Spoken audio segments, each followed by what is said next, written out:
Hello and welcome back to the Sporting Fun podcast. Today I speak about the fullbacks in the NRL. Fullbacks have always been an integral part to teams in rugby league, and most teams that have had continued success have usually had good quality fullbacks, and you usually tend to need someone at the back that can take pressure off the halves. And so it mixes up the attack, and they can usually help teams be successful. And it goes right back to the earliest days of rugby league in Australia. Like, for example, in what was then known as the NSWRL competition, which is the precursor to the NRL, what is now known as the NRL. The Roosters were the first team to win 3 premierships in a row, which was 1911 to 1913, and they the fullback they had is actually in his honour is actually the player of the who the player of the year is named for. The Met Delia medal is actually given because the person that's named over is the fullback, the Roosters fullback, Daly Messenger. They actually named the player of the year after him. He was that, without Daly Messenger, the Roosters would have struggled to win those 3 premierships, and he was that good. And in South Sydney in the 50s, they won 4 premierships. Clive Churchill was their fullback, and they named the player of the match in the grand final after him. He was a dominant fullback. And the Dragons, for the years that they won the 4 of the 11 years that they won the 11 straight, they had Graham Langland, who was also considered one of the greatest fullbacks of all time. And as time goes on, the role of the fullbacks become more and more important. Every top team throughout the years have always had a good, solid to great fullback, and while the teams near the bottom tend to have, not always, like this is not always, but they seem to have players playing out of position at fullback, or the fullbacks are not up to the level of the other teams. The first fullback I'll speak about is Tom Trbojevic. Last year he won the Dally M Player of the Year, and despite only playing 15 games, he missed several games through injury last year, but he still managed to win it. He's by far Manly's best player, and without him last year, Des Hasler's job looked shaky despite starting a new deal at the start of the year. After they lost 4 straight games, the opening 4 games last year, they weren't playing well. A lot of question marks were over Westropp-Evans and that. But yeah, he came back, dominated, got them to a top 4 position, got them to the prelims. And yeah, so they actually had a very successful season last year. Personally, I think he's the best fullback in the game right now. And if he can get his body right and he keeps getting better, which he seems to do each year, he seems to be getting better. He seems to be playing a few more games every year. He'll go down as one of the great fullbacks of all time, and he may even become an immortal if he keeps improving and keeps fit. It'll be interesting to see if he does win a premiership at Manly, because he is such a great player, and he's someone that can really take the team forward. Daly Evans and Kieran Foran need to take some of the pressure off them, because they Manly have become a little bit one-dimensional with it's a bit like the under-12s where you just give it to the big kid. Manly just give the ball to Turbo and they just say, Turbo, you do something.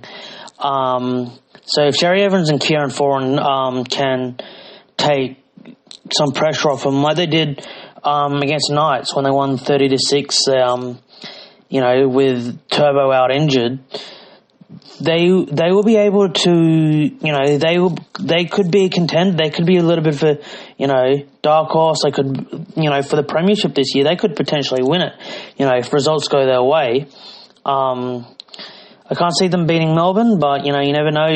They could beat them in the finals, or if Melbourne are on the other side of the draw, they could potentially cause an upset against someone like Penrith. And the other thing is that I'll say about Turbo is he's able to adapt to any situation and position. Originally he's been played on the wing for New South Wales, which a lot of people weren't surprised at. But then Brad Fittler selected him in the centres, and Tedesco at fullback for New South Wales, and a lot of people were scratching their heads why Brad Fittler did that, because a lot of people were concerned he would end up a bit like Clint Gutherson, where he would get caught out in the get caught out in the centres defensively, and it could reduce his impact and attack. But he ended up being the best player throughout the series, and because Fittler kind of let him play this roving role, almost like a second fullback, so it caused a lot of problems for Queensland and their defence, because they had they had Tedesco, Turbo, and James Tedesco, who I'll speak about in a minute, and Latrell Mitchell, who I will also talk about, all linking up, and the defence Queensland defence couldn't handle it, and it has changed the game, because the Roosters started doing it with Joey Manu, where he doesn't always do it, but, occasionally Joey Manu's doing that roving role as well. He's officially a centre, but he's doing, at times he does a bit of a roving role, and at club level, and he's causing, when he's playing with, the New South Wales fullback again, James Tedesco, so where Joey Manu at club level is kind of doing the Trbojevic at the Roosters, and it's caused a lot of defensive problems for a lot of teams, and Joey Manu has really done that role. So you can see some clubs like the Roosters adopting what Brad Fittler did with Trbojevic at the Origin level, and it'll be interesting. Like I said, you can see there that he's actually changed the game. And then that leads me into a person that I mentioned a couple of times when Trbojevic's, when I was talking about Tom Trbojevic, James Tedesco, the Roosters fullback and captain, Australian fullback, also a New South Wales captain. He's a bit of an interesting one, because everyone knew how good he was when he was at the Tigers, but they didn't know how good he was until he went to the Roosters in 2018, and straight away he took control and became one of the game's premier players. He just, along with Latrell Mitchell and Luke Keary, they just destroyed that year, and he won the Dally M medal. Since then he's also won the Player of the Series. I believe that was in State of Origin Player of the Series. I believe the 2019 series, and he's just gone from strength to strength since he's come to the Roosters. He has improved his passing game, because everyone knew how good his running game was. When he was at the Tigers, he had a phenomenal running game, but he was not known for his passing game.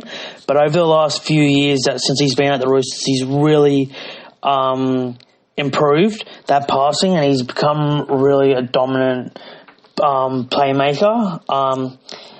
The one thing that he does need to improve, in my opinion, is that because they had so many injuries last year, he kind of had to do it, but he was overplaying his hand last year, and it worked last year simply because the Roosters had so many players out with injury and suspension, but it's continued on to into this year with Luke Keary and Sam Walker's got the experience now, got a little bit of experience, and So he just needs to reel that back in a little bit, and if he gets back to what he was doing in 2018 and 2019, where he was linking with those in 2018 and 2019, he was linking with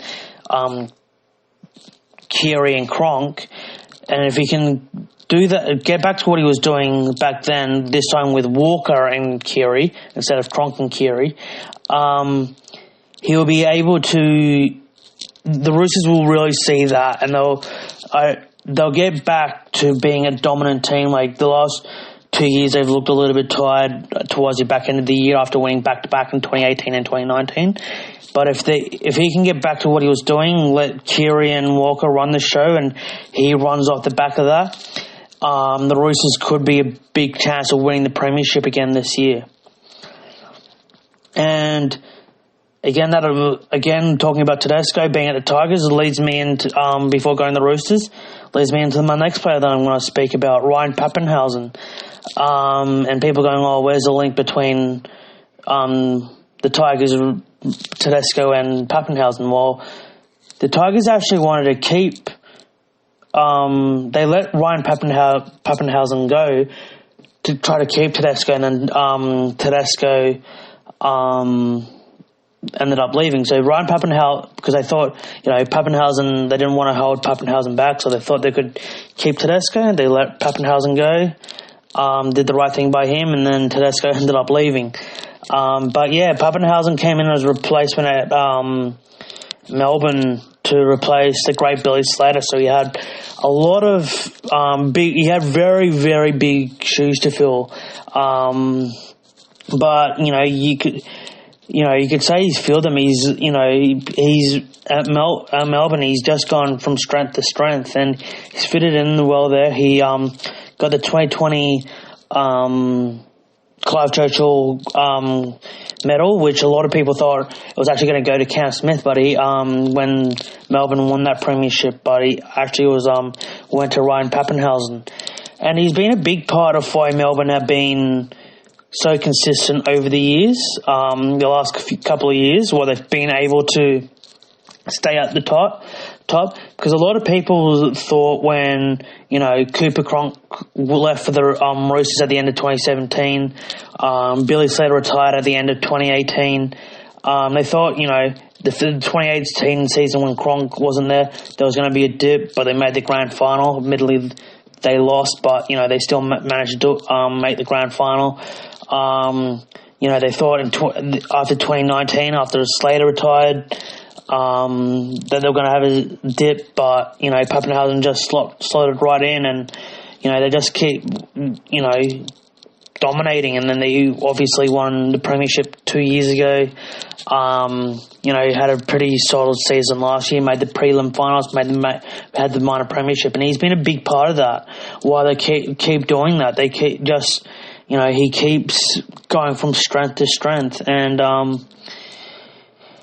he also plays a role off the field as well, because last year he missed a lot of the season through concussion and other issues, but he helped Nico Hines play, who's now at Cronulla playing halfback. But he was Nico Hines was fullback last year for a large part of last year at Melbourne, and Nico Hines, he helped Nico Hines, and they just keep going strength to strength, and I bet the Tigers are regretting letting him go, because they they haven't made the finals since 2011, and Papenhuyzen has played the finals every year that he's been a regular first grader at Melbourne, and he's Clive Churchill winner, premiership winner. So he's just going, and he's in talks to play for New South Wales now. He's going to struggle to get in simply because they're, with Tedesco and Trbojevic there, he's going to be struggling to make the fullback role, get named at fullback. But he's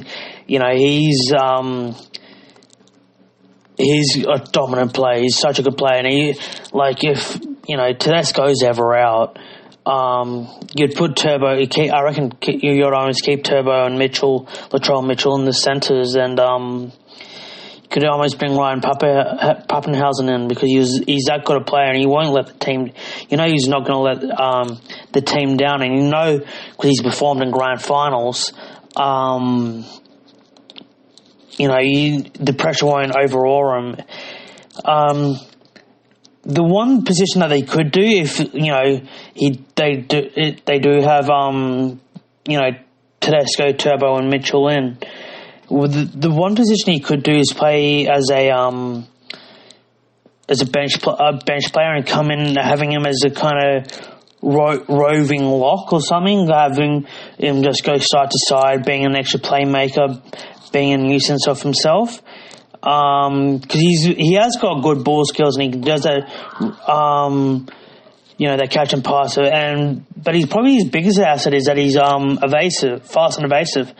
A lot of players, they're fast in a straight line, but they're not very evasive. They're, when they change direction, they're quite slow when not very quick when they change direction. But Ryan Pappenhausen was one of the few, and that's one of the things that Turbo is also very good at. He's quick at changing direction, and he can swerve. He swerves very quickly, and which makes him very hard to tackle. And that's why so many teams find, and he's also very strong, which makes teams struggle to tackle him. He causes so many problems for the opposition.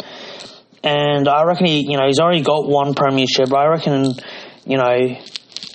if Craig Bellamy stays there, he could, go on to win, who knows, he could win another two or three premierships. He could have, 3 or 4 by the end of his career.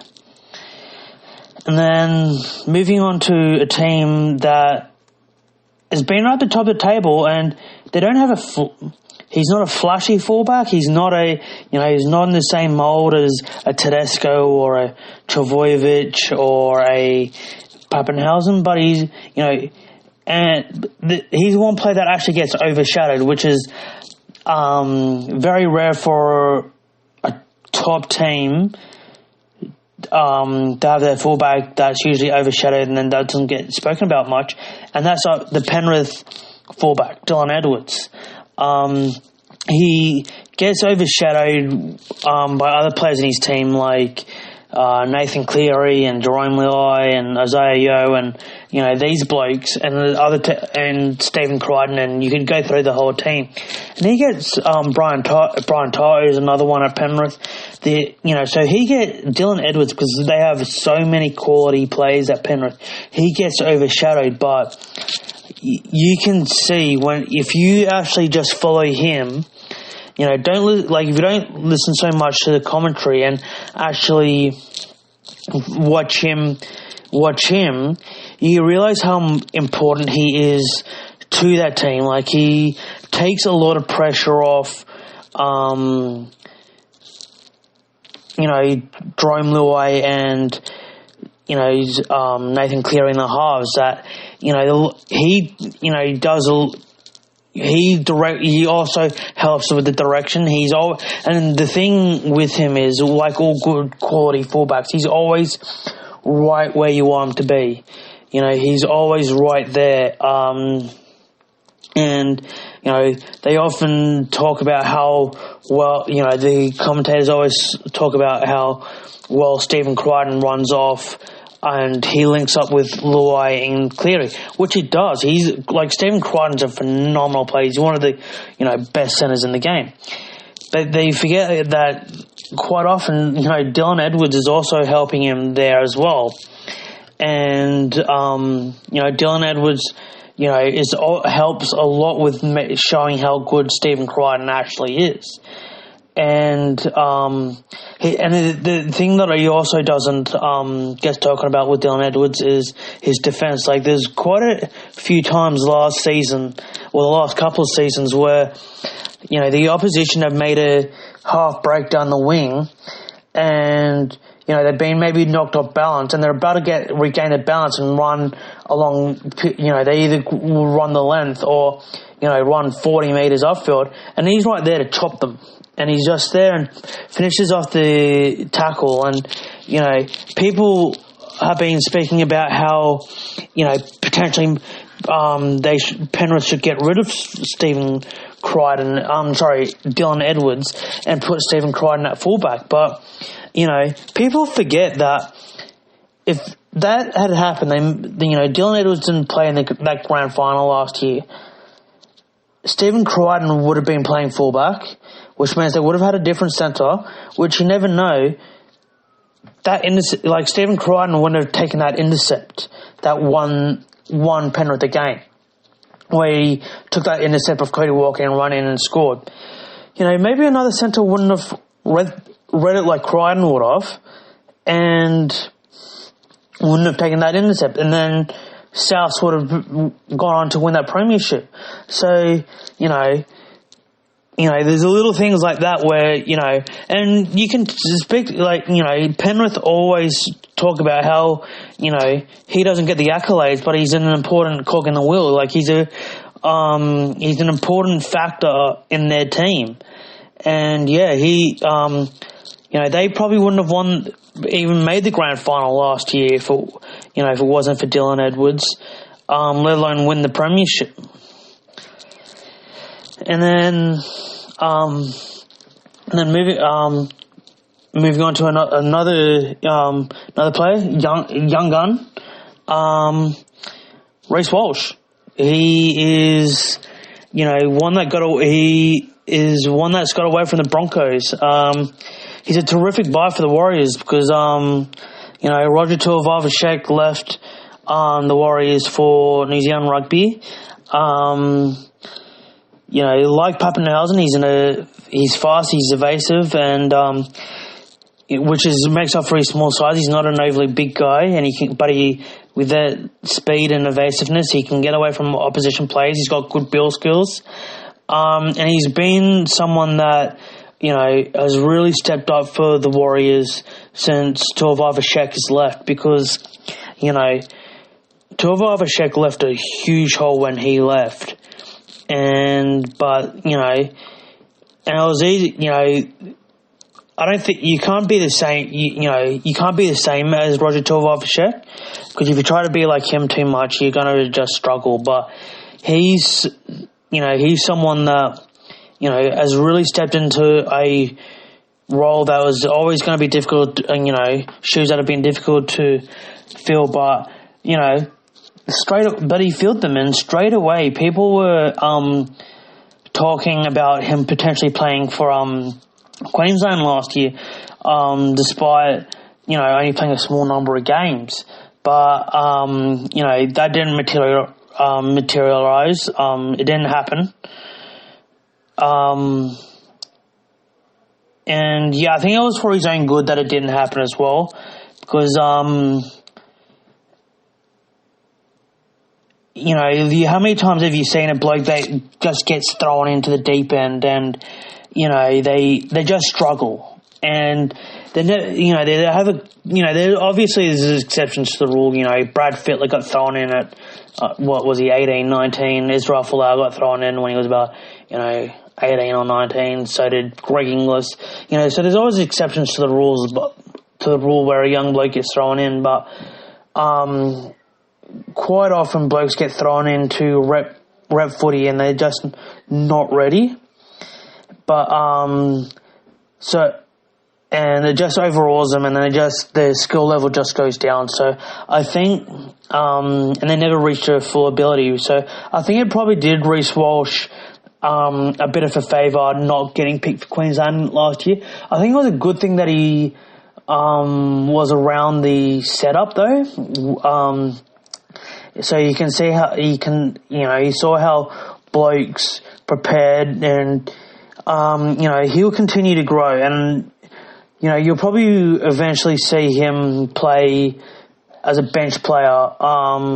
With Kalen Ponga being there, he'll probably be a bench player maybe. Playing that 14 jersey.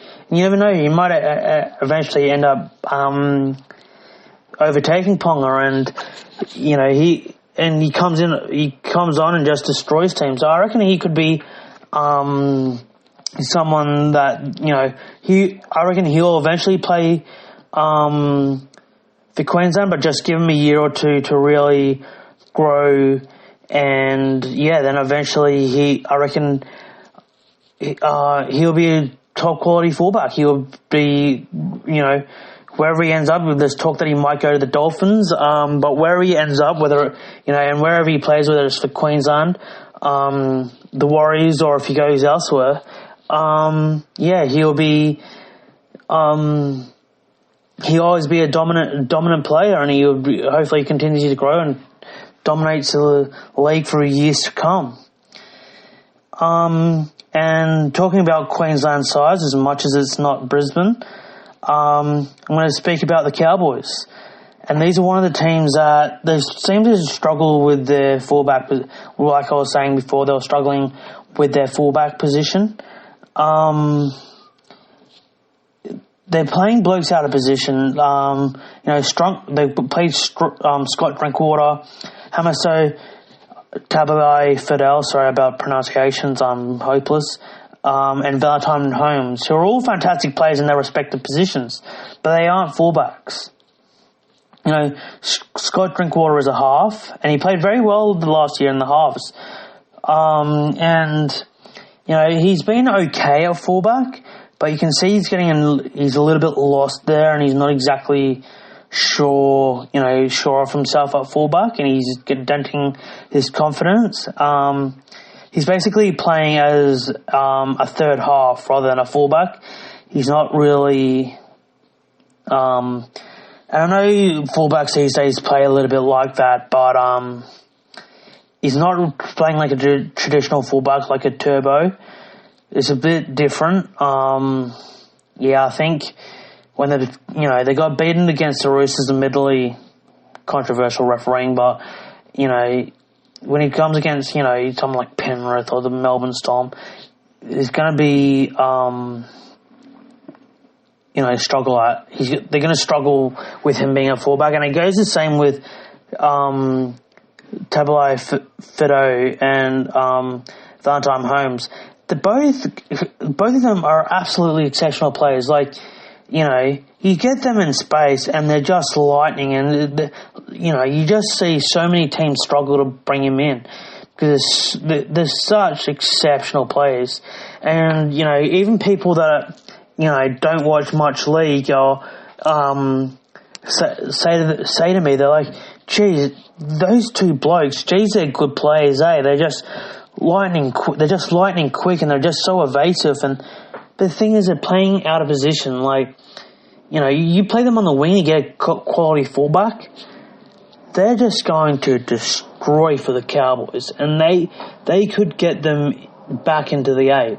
But I don't think the Cowboys will do much damage with them playing fullback, and that's not bagging them. It's just you can see that they've grown up on the wing and that, and they're just so good in their respective positions. They're just not good fullbacks.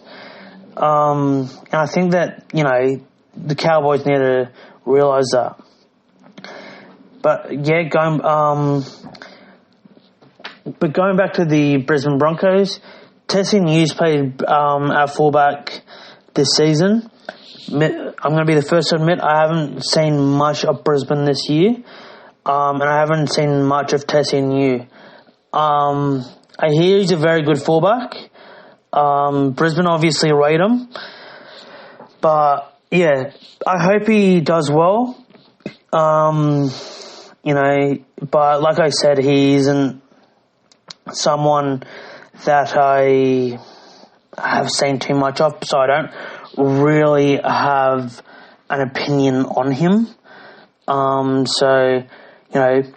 Someone in the comments can tell me what they think. What should I be looking out for him? Is he a good fullback? Is he an average fullback? Somewhere in between. I'd be like to hear what you think of him. And I hope for his sake that he can, turn Brisbane hopes around. But let's think bigger this time. Let's think the Queensland Queensland as a whole. The Queensland fullback, Kalen Ponga, plays for Newcastle, doesn't play, did start his career at North Queensland, but he has gone to Newcastle. In my opinion, and this is not trying to be rude, disrespectful or whatever, but he is dead set got to be the most overrated player in the NRL, in my opinion. Like, I'm not trying to be harsh here, but fair dinkum. The way the media goes on about him, it's like he's won every personal award in the game. He's won everything in the game, both personal and at clubland. And the fact is, for starters, he hasn't. And secondly, you can clearly see that he's starting to believe it. He believes in his own BS. By the way he talks in the media, the way he plays the game, and all that. You can tell that he is starting to get his into his head. He's frequently injured. Like, he only plays about half the year, if that. Majority of the time. When he does play, he only seems to have one or two good games a year, and the rest of the games he might have one or two good plays, if that, if he can be bothered in the whole game. He frequently gives off the balls to his wingers to run the ball back, because he can't be bothered running the ball back. He can't tackle. Like, I can't tell you how many times. Like, I remember it was, a classic example is it was 2019. And I believe it was either 2018 or 2019. It was one of the years that the Roosters won the grand final, right? And, they played the Roosters early in the year in Newcastle. And the Roosters rested Cooper Cronk. And Luke Keary got KO'd early. So both their regular halves are out, and they had to move Latrell Mitchell, who is one of the, at the time he still is one of the best centers in the game. And that, so they didn't have the regular, they're playing at 5'8", so they had him playing out of position. They had, a center playing out of playing 5'8". I think it was Mitchell Orbison was playing center, but don't quote me on that. But they had virtually the whole team playing out of position. And Newcastle ended up winning the game something like 30-6, right? And they just decimated the Roosters. And everyone was going on, how great is Kalen Ponga? He's one of the best, he's the best player in the league. Mitchell Pearce, he's come back, and then later in the year, Roosters had the full strength team in, right? Cooper Cronk's back, Luke Keary played a full game, and the Roosters just fucking destroyed them. They won something like 42-10 or something. He had an easy tackle on Luke Keary. Luke Keary made it break. He had a real easy tackle on him, side-on tackle, and he just completely missed the tackle. Didn't even look like making it. And Luke Keary's not even that big a bloke. It wasn't like he was trying to tackle freaking Daniel Tupou or Jared Wira-Hargraves or Latrell Mitchell or something, who are all over 100 kilos. Luke Keary's one of the smallest blokes in the league, and he just bounced off him like he was bloody 10 foot tall and 300 kilos. And it was embarrassing. And not only that, it slowed him, but it slowed Keary down enough where the rest of his teammates could come up and help him. But then the Roosters passed the ball along. Kalen Ponga could have rectified his mistake and run it back across and tried to make it to the middle of the field, where then Tedesco ran through. He had plenty of time, but instead he was just basically, slowly jogging back in a straight line back instead of running across field, trying to cover back and tackle, make an attempt on Tedesco. And, it was embarrassing. And, the Roosters ended up, and then all of a sudden, there's no talk about how poor defense he was. And there was plenty of games, there was just one that sticks out in my mind because I'm a Rooster supporter and I was actually at that game at the SCG where, Ponga missed an easy tackle, and I watched the other game that was in Newcastle on TV. And, he just, and there's been plenty of games since, that are just showing that, where I think there was games against Penrith as well where he was just a turnstile, he was just a speed bump. Teams were just running at him because it was equivalent of people remember what Darius Boyd was like a few years ago when he just couldn't be bothered defending. It looked like that. It literally was that bad. It's literally that bad. It's like watching Darius Boyd defending. It's that bad. And the one thing that he should have realised is that, he has a clause in his contract where if any New Zealand Super Rugby union team, in the Super Rugby come knocking, and they say, we want you to come, he has a clause in his contract that's saying that he can leave and try to make the All Blacks for the World Cup next year. He can leave the Newcastle Knights. And the fact of the matter is, who did New Zealand Rugby chase? They chased after Roger Tuivasa-Sheck because, for starters, Roger Tuivasa-Sheck has the right attitude, which Ponga doesn't. Roger Tuivasa-Sheck actually, you can put these clauses in your contract when, like Tuivasa-Sheck, you've literally won it all. Tuivasa-Sheck won a premiership at the Roosters. He won the Dally M Player of the Year. Dally M Fullback of the Year in the same year that he won the Dally M of the Year. He won the Dally M Winger of the Year when he was at the Roosters. You see this, he's captain New Zealand in rugby league. So, you can see, he'd done it all, and he had the right attitude. Tuivasa-Sheck is solid defensively. I do know that he missed a tackle in the Hurricanes game earlier this year that ended up costing them the game, but everyone misses tackles. Roger Tuivasa-Sheck has the right attitude. You'd think that Pong is younger. Got more years that he could potentially play for New Zealand Rugby. If he was that good, they would have chased him either as well as or instead of Roger Tuivasa-Sheck. But they saw that Tuivasa-Sheck had the right attitude, whereas Ponga doesn't. And you can see that he, and what really sums him up is when Nathan Brown got sacked from Newcastle. A reporter asked him that, what do you think? And what do you think about him leaving earlier in the season? And and this is someone that Ponga, Ponga said about Nathan Brown that, how much he had helped him, throughout his career. And then he just turned around, because it wasn't in a scheduled media, thing where he can, try to spin it. He goes, I don't give a shit. I'm drinking a strawberry milk, thick shake or milkshake, whatever it was.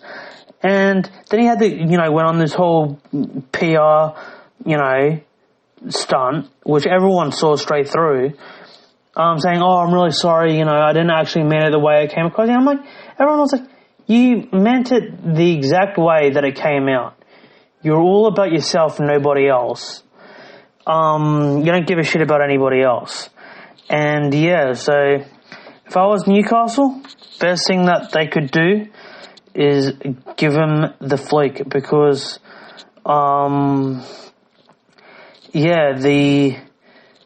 they're not going to improve until they do, I reckon. They're just going to struggle with him because he's just got too big a ego. And he thinks he's already all that, and he's not. And anyone that picks him up needs a head examined. the fact that, the Dolphins are reportedly offering $1.5 million, like, fair income, they must be bloody struggling to find players. But, going from one Queensland fullback to someone that has played a game at fullback for Queensland, he's no longer playing for Queensland, but he's still playing in the NRL. He's playing for St. George. Moses Imbai. He's a solid player, but similar to the problem that the Cowboys have had, he's not a fullback, in my opinion. I know he played fullback in one game for Queensland, but that was, I think, because someone got injured or got sick the day off the game. And he was already in the squad, so they moved him to fullback. But yeah, I can't see him. I don't see him as a fullback. I see him more as utility, someone that can play, a little bit of hooker, a little bit of halfback, a little bit of 5'8", but, I don't think he's a fullback. And you can see, in my opinion, his confidence is getting knocked around a bit because teams are just targeting him and they're smashing him.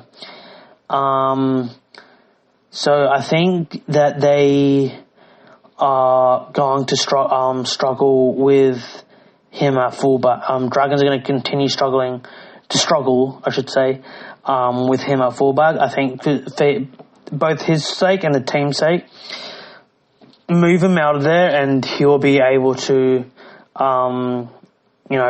be a solid player for them, but just not in the fullback position. Yeah, and then that leads me to the one last Queensland side that that I haven't spoken about. I've spoken about the Cowboys. I've spoken about other Queensland. Talking about I didn't really speak about Brisbane because I didn't know the fullback, but I've spoken about other Queensland fullbacks. But Jermaine, the last one I've got to speak about is a Titans fullback, Jerome Osako. I see him as a good player, but I see him more as a winger than a fullback. I don't really see him as a creator. I see him as more a finisher and, but he is a solid player. He seems to get a lot of hate, with people saying he's hopeless, which I think is pretty rough. I think he is a solid player. I think he is, he does a job for the team. But yeah, I think he's playing a bit out of position there. And you can see the way, the way he was treated at Brisbane and, how he got smashed there. You can see he's dented his confidence and he isn't doing as well as what he could be because his confidence is just shot. Personally, I think the best thing that Titans can do for him is put him on the wing and give him a time. And, you'll probably see that his confidence will grow. And when it does, you could potentially move him back to fullback, but I think, it'll be at his best moving to and staying on the wing. He also needs to stop switching positions. It's doing no good for him because he looks kind of lost. The coach is struggling, can see he's struggling with what his role is. The coach isn't giving him clear directions. You can see because this week you're playing fullback, next week you're playing on the wing, next week maybe on the wing, maybe fullback, maybe he's getting moved around too much and you can kind of see he looks a little bit lost. So yeah, I think, the best thing that they can do for him is to move him permanently to the wing, and whether you move AJ Brimson or someone else a fullback, I think, for his sake, I think move him to the wing. The next fullback I would like to speak about is actually the Canberra fullback, Nickel Clockster, and he is a quality fullback and is a player that is not spoken like a lot of Canberra players. For some reason, they don't seem to get spoken about much, and a lot of them are highly underrated. The only Canberra players that they get spoken about is, Papali'i and Jack Wyden. And he's not spoken about in the same levels as Turbo or Tedesco, but, he is someone that really Canberra can't do without. He played a crucial role in the Raiders making the grand final in 2019, and they would have struggled. I don't reckon they would have made it without him. Wyden and Williams and the rest of them were dominant that year, but, he played a big role, and he played his role phenomenally well, and he's always been consistent, but, he's never really spoken about, probably because Canberra has fallen down the ladder since making the grand final in 2019, and it's only really the big top stars like Wyden and Papali'i that gets spoken about in the media. But, I reckon a few clubs could do well with Nickel Clockstar and, or a player like him, because he seems to get himself in the right positions at the right time. He seems to always be right where he needs to be. It would have been interesting to see how he would have gone with Tuivasa-Sheck, because he was at I believe he was actually at the Warriors in the lower grades before going to Canberra when Tuivasa-Sheck was there, and it would have been interesting to see how he would have linked up with Tuivasa-Sheck and now Reece Walsh, because I think he would have, I reckon he would have done well, and he would have, done a lot there to help, take the pressure off Tuivasa-Sheck, and he would have done a lot to improve Reece Walsh, and he would have made them a lot better. But yeah, Canberra are lucky to have him, really. They'd be struggling without him, even more than what they are. The next one I would like to speak about is the South Sydney fullback, Latrell Mitchell. He's a tough one. Everyone can see he's a quality player. Everyone can see that, anyone that knows rugby league, or even if you only know rugby union, you can see, not much about rugby league, you can see he's a quality player. And the talent there is phenomenal, but there's two things with him. He doesn't look, there's actually three things. He doesn't look fit. He tends to do stupid stuff on the field, and I see him more as a centre rather than a fullback. I know he frequently says that he wants to play fullback, but when he played at the Roosters and when he played for the Blues in Origin last year, it showed he was a centre, and he was probably the best centre in the game when he was at the Roosters. And if he wasn't the best centre, he'd definitely be in the top three. I think the coaching staff at South need to just tell him, mate, your position centre, you're dominant at centre at the Roosters. You're dominant in the New South Wales team as centre. You're going to be more useful to us if you play at centre rather than fullback. See him a bit like Greg Inglis. Greg Inglis was a freak at fullback, but in my opinion, Greg Inglis was a lot better centre than he was he was a centre that could play fullback rather than a out-and-out fullback. So that's just my opinion. I think if someone's injured or something, whether it be Alex Johnson or whoever it is that is going to play fullback at South, if they're out, then I would say, have them fill in. But while those blokes are fit, and this is once he comes back from injury, of course, play him at centre, and because I think he would be a barnstorming centre at South, and I reckon, with Walker feeding him at centre, he would be destroying teams, and I reckon he could do what he did at the Roosters at South and just absolutely destroy teams. It's just, unfortunately, he just doesn't want to, and South don't want him to move. So, it is what it is, but, it's his decision and South's decision, so that's just what my opinion is. The next person I want to speak about is the Parramatta fullback, Clint Gutherson. He's a very good player that has a lot of confidence, and he inserts himself into the game whenever he can. He's just below these top quality fullbacks like Pappenhausen and Tedesco and Turbo and that. But he is what Parramatta needs at the moment. He has helped Parramatta when he left Manly. He helped Parramatta go from down near the bottom of the table to one of the top teams in the competition. He's a good ball player, and he's a strong ball runner, which has taken a lot of pressure off Mitch Moses and Dylan Brown, the Parramatta halves, which is why Parra has been near the top of the table for a couple of years now.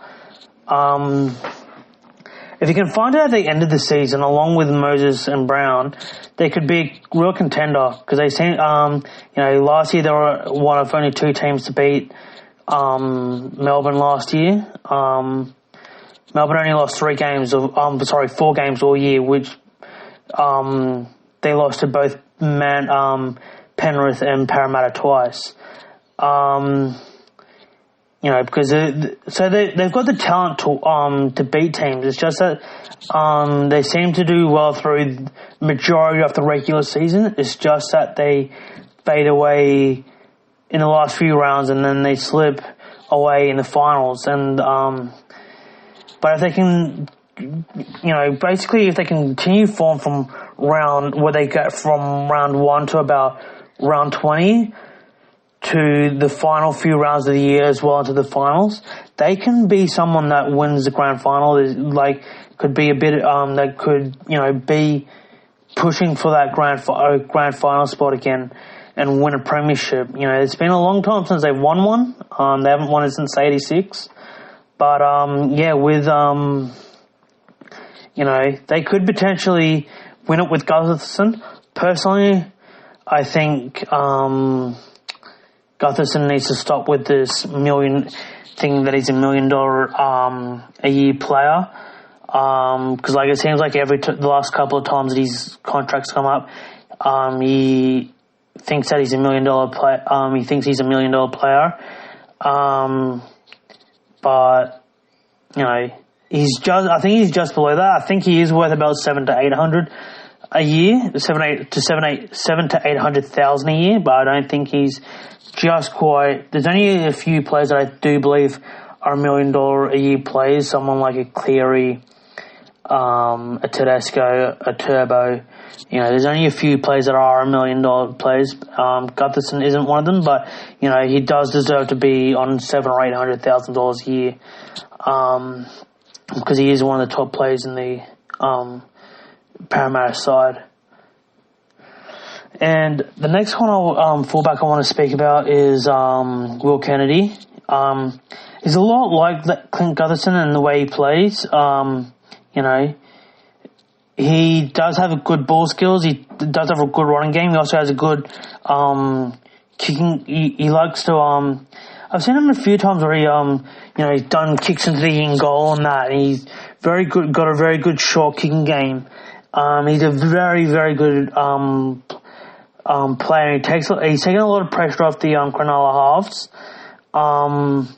Which, and it's been shown, this year when he's had Nicho Hynes come up from Melbourne. He was at Melbourne last year, Nicho Hynes, and he's come up this year, and they've won four out of the first 5 games, and you can tell that Will Kennedy's taken a lot of pressure, taking a lot of the responsibility off where, to free up Nicho Hynes to play his natural game. And you can see that they really play well off each other, Will Kennedy and Nicho Hynes. And, they could be a bit of a, do I think Cronulla can win it this year? No, but I think they could be a team that could be up near, the potentially top 4, definitely top 6, provided they keep everyone fit, especially Will Kennedy and Nicho Hynes. I reckon they could be someone that, could fly a little bit under the radar this year. They've got a new coach with Craig Fitzgibbon, so you never know. They could be someone that could cause a few upsets this year and definitely push a few teams to the limit this all the way this year. The next two players that I'm going to speak about, they're in the same boat. The first one that I'm going to speak about is Dane Laurie at the Tigers. It's hard to tell how good he actually is simply because the Tigers have been absolutely woeful for really since the last time they made the finals in 2011. So since 2012 onwards, they've been poor to shit. No other way to put it. There's been poor to shit from ever since then, and they just can't. You can't say it's hard to pick out individual players to say, are they good? Are they good? That when there's so many that are so bad, it's hard to say. But one thing I will say about him is that in a bad side, you usually have at least one or two players that are standouts, and he doesn't stand out, and Penrith let him go. So, I think it might sound a bit harsh, but he's not a standout in a bad side. It's a lot easier to stand out in a poor side than it is in a bad side, but he doesn't stand out, and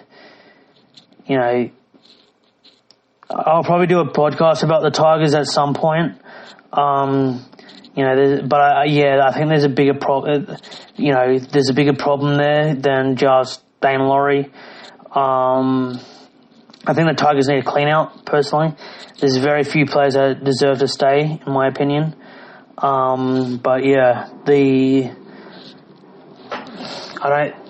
hard to say with Dane Laurie, just simply because the Tigers are so bad. But, it's hard. That's all I'll say about it. They're just hard to give an opinion on. And with Matt Duffy, it's slightly different to Dane Laurie, but, I think, in my opinion, he did have, when he was at St. George, he, had quite a few good games there, and he was a solid player, but the problem is, ever since he left the Dragons, he doesn't since he's been at the Dogs, he just seems like he doesn't care. He looks like he doesn't want to get tackled anymore. He just looks like he's struggling mentally. I think someone just needs to pull him aside and have a bit of a chat to him, because the way he plays on the field, he looks like he's lost and wondering why he's there. I don't know if it has something to do with the way he left the Dragons, whether it broke him the way that he left there. But he just looks like he's struggling mentally, and he doesn't. And that's not a knock on him. He could be, you don't know what he's going, I don't know what he's going through. I don't know, he could be struggling with mental health problems or whatever. But I think he might, he kind of looks like that he doesn't want to play anymore, but the money is too good to, give up. But he needs to find that motivation again, and possibly take a little bit of time away from the game to get his head right, because I think that's the best thing he could do, just simply because he looks like he's on struggle street. That's not me making fun of him or poking fun at him or saying that he's weak. He just looks like needs a bit of time away, and needs someone to just talk to, that he can open, someone he trusts that he can speak to and help his head right, and then come back, and then you never know, he could come back better than ever. Hopefully for his sake that he can get back to the top, and hopefully for the Bulldogs' sake that they can become come back stronger than ever. Because the supporters deserve it. They've been struggling for a number of years now, the Bulldogs. And hopefully sooner or later that they get back to the near top. But yes, that is my my fullback review. I should say, not my Bulldog review, my fullback review. I'm interested to see what you think. So please give me some feedback on what you think. Do you think that my analysis of my review is solid? Do you think I'm being a bit harsh on all players, certain players? Do you think I'm being too kind to some players, while being too harsh on others? I want to know. Like, give me some feedback. Or feedback is always good. And yeah, you guys make the podcast, so I'd always tell me what you want to hear, and yeah, then I can get it on. Until next time, thanks for listening and have a good day.